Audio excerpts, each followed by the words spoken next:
എനിക്കത് എവിടെയും തുറന്നു പറയാനുള്ള ഒരു ഇതുണ്ട്, ഓപ്പൺ മൈൻഡഡ് ആണ്. അതായത് ഞാൻ ഇന്നുവരെ അനുഭവിച്ചിട്ടുള്ളത്, ഞാൻ വർക്ക് ചെയ്യുമ്പോൾ എനിക്ക് പൈസ കിട്ടാറുണ്ട്. ഒരുപാട് മെന്റൽ ഹരാസ്മെന്റ് എനിക്ക് കിട്ടിയിട്ടുണ്ട്. ഞാൻ പറഞ്ഞില്ല, വർക്ക് ചെയ്യാൻ നമ്മുടെ ഫ്രീഡം കിട്ടിയില്ലെങ്കിൽ. പിന്നെ എന്നെ വിളിച്ചിരിക്കുന്ന, അതായത് എനിക്ക് വന്ന എല്ലാ സിനിമകളും എനിക്കറിയാവുന്ന ആളുകളുടെ കൂടെയാണ് ഞാൻ വർക്ക് ചെയ്തിട്ടുള്ളത്. വളരെ കുറച്ച് സിനിമകളെ, ഒരു 40 മൂവിയെ പല ലാംഗ്വേജിലും ഞാൻ ചെയ്തിട്ടുള്ളൂ. അപ്പോൾ ഇന്ന് വരെ എനിക്ക് അറിയാത്തൊരു ടീമിൻ്റെ ഒപ്പം എനിക്ക് വർക്ക് ചെയ്യേണ്ടി വന്നിട്ടില്ല. മനസ്സിലായില്ലേ? അപ്പം എൻ്റെ വർക്ക് ആവശ്യമുള്ളവർ മാത്രമേ എന്നെ വിളിച്ചിട്ടുള്ളൂ. അപ്പോൾ ആ ഒരു റെസ്പെക്ട് എനിക്ക് എല്ലാവർക്കും എനിക്ക് കിട്ടിയിട്ടുണ്ട്.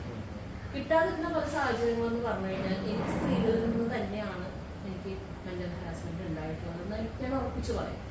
കാരണം ഒരു 4ഓളം സ്ത്രീകളിൽ നിന്ന് തന്നെയാണ് എനിക്ക് ബുദ്ധിമുട്ടുണ്ടായത്.